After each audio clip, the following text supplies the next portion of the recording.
In this video, you're going to see how to add things to your course. In the earlier video, we added a folder. If you've forgotten how to do that, it's just clicking on the materials button and adding a folder, and then that's how you keep things organized. You're going to put assignments, resources, etc. in a folder that all belong together. In this case, I'm using my one from chapter 1. I'm going to click on it. And I'm going to go up here to add materials. There are several different kinds of materials that you might want to add. You probably wouldn't need to add a folder within a folder unless it was a really complicated group of things. You're going to use add assignment a lot. It's the one that I use most often. You're going to give that assignment a name. We'll call it summary. And you're going to give a description. This can be a question. This is a good place to tell them what you want to do as far as summarizing. If you want to give them some ideas of what, like you might type in read this section and give them something to read and say give me the 3 most important points from that or something like that. And the way that you would give them the file to read or that you wanted them to summarize, you've got some options right down here. Resources are the things that we talked about in an earlier video. You can add resources and then you can get something there. If you have, for example, I've connected my Google Drive to my Schoology account. So if I click on this resource button, then it's all that comes up, and it's real easy for me to click on something that I want them to add and then say attach it if that's what I want to do. Another option would be that I found a really good article on the web and I want them to read that article and then give me my summary statement. So what you would do then is you would copy and paste the URL here, or if it has an embed code, if you want it actually to show up on the page rather than just be linked to the page, you can copy the embed code and then it will actually show up in Schoology without them actually having to go outside of Schoology to see it. And then you would attach it. And a title, of course, is just naming what the article is about. So we're going to close that one. You also have the option of just a file that's on your computer. You would click on it and then, okay, I'm going to add this file. It's always best that they be in PDF format so that they can be read easily on any computer, Mac, PC, iPad, whatever it is you're using it. Click on the one you want. Say open, and it's going to load. You're going to see it loading there, and now it's loaded and ready to be utilized. This last one is an external tool. That's not something I use, and I don't see a real need for that one. But if you would like for information to explore that later, we can do that. This gives you opportunity to add due dates if you want to for your assignment when it's going to be due. That way when they submit it back to you in Schoology, it will show if they submitted it on time or if it was late. You can also give it a point value if you want them to know that this particular assignment is worth 25 points or something like that. Then you can type that in and let them know how much the point value that it's going to be worth. Grading options, I have not set up a grade book for this course, so ungraded is my only option. If you want to set up a grade book, you can.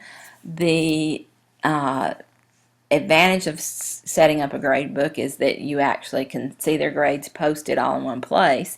But the negative is it really doesn't connect with RenWeb, so you're still going to have to transfer the grades. But if you wanted that to set that up as a place to store your grades until you transfer them to RenWeb, then you can do that if you prefer. Or if you're just putting grades in a grade book and then transferring them to RenWeb, that's fine too. You have, if you're setting up grading, then you have options of how you want the grades to appear as far as numeric or alphabetic or whatever you want them to do.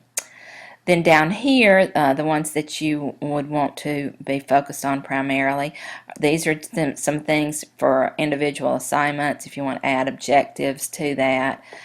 Submissions enabled just means that they can send it back to you, so that's a very good thing. You want to leave that enabled. You probably want to leave it visible to students unless it's something that, okay, now I'm ready for them not to be able to see it, or if you don't want to have too much published at one time. That would be up to you. This one's disabled because I do not have a grade book.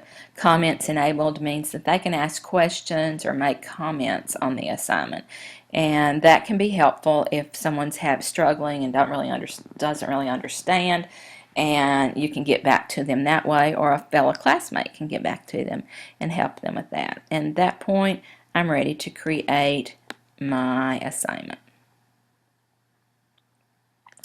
Okay, so now my assignment's here, and if I look at it, this is a summary that they have to do. Notice the little gear box over here. This gives you lots of options as well. If I realize, ooh, I've misspelled something, or I need to add something, or I need to make it more plain because everybody's asking questions, then I can go back in and edit it. I can choose to unpublish it if I don't want people to see it right now. I can copy it to course, and means you can copy it to another section of a course if you want to do that. I wouldn't do that one thing at a time. I would wait and copy my entire folder over to my other section at one time rather than doing it one assignment at a time. You can delete it if you realize it's something that's no longer needed. And you can save it to the resources if it's something you're going to use again. And if it's something like a good link that you use repetitively throughout your course, then I would save it to my resources so that it's just easy to get to and pull back in at another time. Okay, so that one was adding an assignment, and it gives you lots of options. Add a test and quiz we'll do on another video. Add a file or external link. This one is fine if all you want to do is show them a file, but it doesn't really give you a lot of options as far as telling them what to do with it, or actually making it an assignment. So if you want them to read something and then submit something, then you want to use add an assignment. If you just want to attach a file for them to look at and you're not really giving them any direction to do that, then this one's fine to use. But most of the time you're going to add it through the assignment if it's something that you really want to give them some information as to what to do with it. Then add a discussion. If you want them to discuss something, your students to discuss something, you're going to fill out and it'll see that it looks very much like what you saw before. You can do that same type of thing as far as filling out the information. If you're summarizing something like we were talking about before, and instead of having them submit it back to you, you want everybody to discuss what the most important information was that you gave them, you would again, that same way we did before, add the paper that they're going to look through. And then at that point, the grading and this sort of thing is similar to what was previous. It is visible to students, and you're going to create it. And this gives them the option not just to tell you or send the information back to you. It gives them the option of everybody being involved in what the information actually is. Notice that you have a different icon. This is the icon for assignment. This is one for discussion. So it would indicate to them that we need to discuss it. I'm going to type in what I think, the next person's going to type in what they think, and it's going to look something like a Facebook page where you see lots of different posts, but they can discuss something actually online and then you can kind of monitor that and of course discuss with them and head them in the right direction. One more option that you might use is add a media album. And this allows you to actually add pictures of things if you want to for them to evaluate. You would give it a title of what the pictures are. Or I'm going to say mine are recipes. And we'll go with me. And then give it a description of what you want them to do with that. Then create it. Notice when I do that, then it allows me to attach files. And so if I had picture files or recipes in this case on here, I could go here and then I would attach them. I'm on a newer laptop, and so I don't have any pictures to upload on here, so we're just going to cancel that. But if you needed to add pictures, that's a way that you could do that. And notice again, you've got your options over here. When you want to go back, you just click back to chapter 1 to add more things to be able to do it.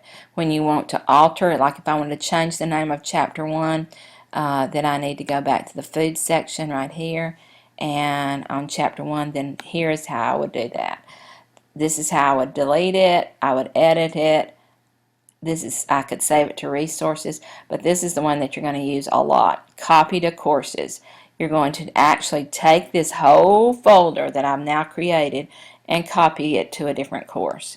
So I just need to see which one that I'm going to copy to, and I'm going to just copy to this practice session. It asks if I want to put it in a folder, but I'm not going to do that, and so I'm going to copy that whole folder I just created into a new course. And it could be just a new section of the same course. So if you have multiple sections or periods of the day, and then it's telling me do I want to copy the folder. So that's something that you will use a lot when you get ready to do duplicates.